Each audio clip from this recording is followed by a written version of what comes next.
sendigqibile ngoku. I'm done. Xa ndihamba ngale pace. Amen. Ndiyacela mfowethu ndiyakubulisa ngegama lika Yesu. Undlalele yanto mnandi. Andiyazi ke kodwa ithi nje ntwe kamnandi.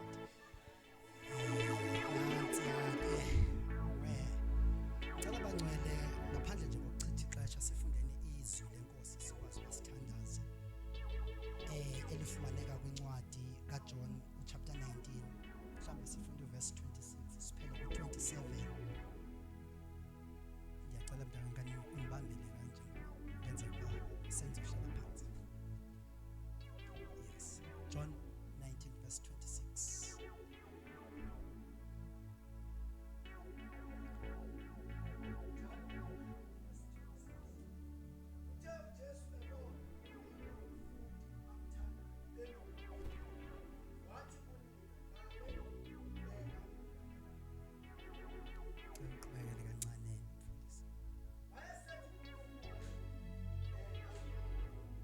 Inkosi mayisikelele ukufunda kwezwi layo ngoKristu Yesu. Amen. Haleluya. Umfundisi umdlalo osebangcwele ndiyacinga lento yobana uthinte into ezininzi ebezibekwe ngumoya oyingcwele enhlizweni yami. Amen. So ndingulo muntu ke uye ungafosi uye umamele ukuthetha komoya oyingcwele. You know mntakankanini ungoyiki budidla nje. You know mntakankanini umfundisi kukho into ayithintileyo ndamva ndipha uthi uJesu uyewahlangana nabafundi bakhe lapho ebeyobathembisa ubakazi ubashiya bodwa kodwa bezobashiya nomthetheleli. Ithi iBhayibheli bezobashiya nomduduzi ithe bezobashiya nomoya oyingcwele. Before uJesu abathembise kukhona imfihlelo ke wayiveza kubafundi bakhe behlangene. Ubonakalise ukusebenza kwegazi lingekaphumi. Uthi kubafundi bakhe uJesu lesi sinkwa uhlangene pha. Uthi lesi sinkwa ngumzimba wami. Le wayini ligazi lawo. Awulikaphumi igazi akakaye esiphambanweni. But wasivezela the mystery. Wasivezela imfihlelo yegazi lingekaphumi. Ethetha nabafundi bakhe. Uthe siya esiphambanweni liyophalana babe sebekwazi ukusebenza kwalo.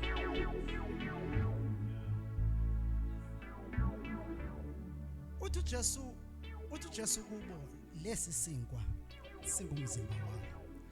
Le wayini ligazi lawo. Noba ngubani odlayo abeseyasele egazini wophila ngonaphakade. That's another promise. Uba kwenzekile wadla wasela ukufa kuzohambela kude kuwe.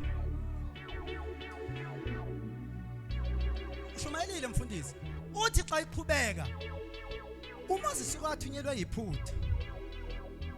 Sizohlala phansi. uMoses uthunyelwe eyiphutha. Ngiyacela bazalwane siyibambe kahle lento bana uMoses xa ebefika kwaFaro ibingenguye obekade edila noFaro ibinguThixo. Bamba ke enkanini uke uThixo wasentweni phayo bafuneka indlela azi-introduce ngayo kuSirayeli iveze ngathi akekho uFaro nendlela aziveza ngayo kuFaro iveze ngathi akekho umve xa iphuma nabo akabaxelelanga ngento abazohlangana nazo endleleni kodwa besazi bazikhona bamba uKristu beyazi indlela abazohamba ngayo noFaro beyazi indlela abazohamba ngayo but abazohamba bebengayazi indlela abazohamba ngayo. Now njengoba besendleleni uthi uFaro ningatatazeli bayekeni ngiyayazi bakukhona apho bazobambeka khona ugcwele ukwazi indlela abaphuma ngayo noThixo kuba uthethile akathanga siyophela endleleni uthe siyekanana akusho ukuthi uThixo bengenayo ingxaki nalento yaziwa nguFaro eyona nto ebehleli kuyolizwi lakhe uthe siyekanana yazimethu kuzohlangana nani kodwa siyekanana. iBhayibhile xa beqhubeka behamba endleleni lovelo lwa wathi uFaro bentheni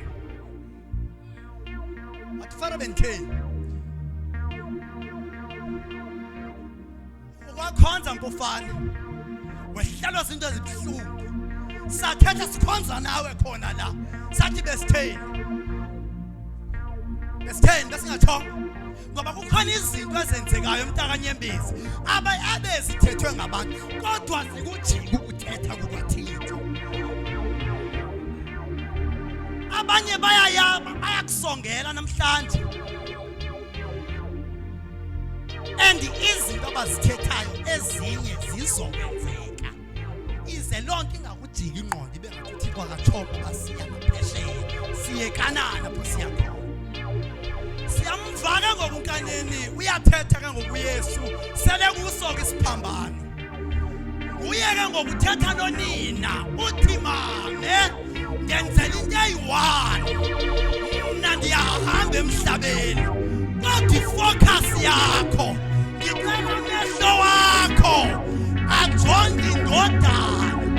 Andazi uba indodana ayithistene kangakanani nomama kodwa uYesu akakwazi ukubashiya besikhathana ngoba xa ike wafika uhlanganisa izinto ezihlukeneyo akawushiyi umhlaba uyimesi. Mame jonga nayo indodana waqale wazalise ukusebenza kwegazi esiphambanweni ngoba abazalwane hey linamandla igazi alikwazi ukwehla for nothing. Mntakanyembezi bangapho ongavaniyo nabo cenenza ngifeva mfowethu xa siphuma la noba kuvumi kangakanani emoyeni wakho kodwa xa siphuma la awuveza ukusebenza kwegazi yachitheka esiphambanweni kwathatha uxolo. iBhayibhile kwathiwa indodana jonga umama same time. iBhayibhile indodana yamthatha yanaye ekhaya same time now uhamba naye ekhaya azangithi ayithawe ngemqaleni yomeditate banzoxola na same time. Andibazi bangapho ngabathethisi sikhona ebandleni sikhonza sonke. Andibazi bangapha efemelini abakuhluphileyo andazi emsebenzini inhlalo yakho injani kodwa ngicela ndenzele ifavor ilihlo lakho alijonge kubo. Ilihlo lakho malijonge kubo. Ungalindi kuzoxolisa bona kuqala kodwa ilihlo lakho malijonge kubo. Be a mother. Just once be a mother. Umama ukushaya manje umoshile akushaye manje ugangile akushaye. But kusasa chaza ukuthi akakuthandi still uzoba ngumama. Umethengele ezinye izingane nawe uzokuthengela. Ilihlo lakhe lisuke endodaneni. Akwenzeki. Senhlala phansi. Mama. Jonga indodana. Indodana. Jonga mama. Ngiyafuna ukuhamba kodwa ngikwazi ukushiya kwemesi. Uyafika ke senhlala phansi mntakami ufane.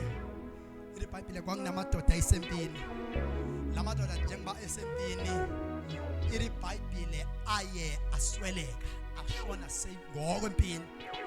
iBhayibhile baye babhubhela kuleyo ndawo abakhosikazi babo abafazi babo ekhaya. iBhayibhile balila kuThixo azabalile kumakhelwane but balila kuThixo bekhalela amadoda wabo.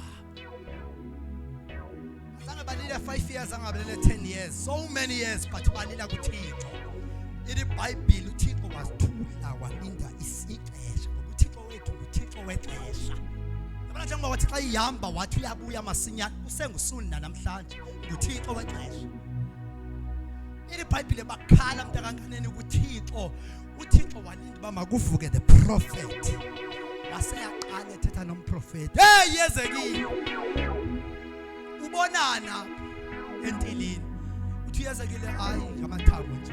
Kwawona indlela ayikhala ngawo azomele akusena fluid akuna tissues zomzimba omile ngamathambo useless ngakase uThixo ngawo ke lathetha phezulu kwawo wathetha izwi phezu kwawo mile njalo. IBhayibhile uyezekile wathetha wathi mathambondini hlangana ngoba kawushili umhlaba ungahlangananga. No wonder wayithi indodana mayibheke unina wayihlanganisa.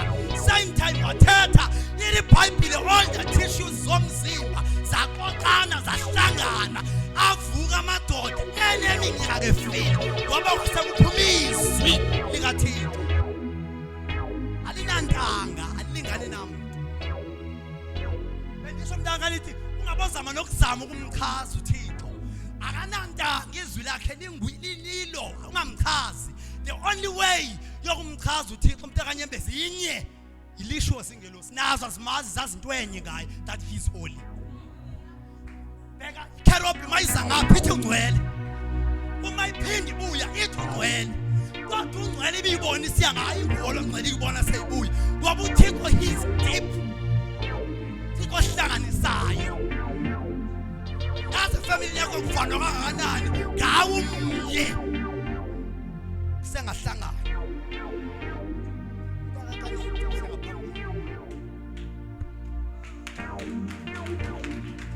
Mama bheka indodana, ndodana bheka unyoko.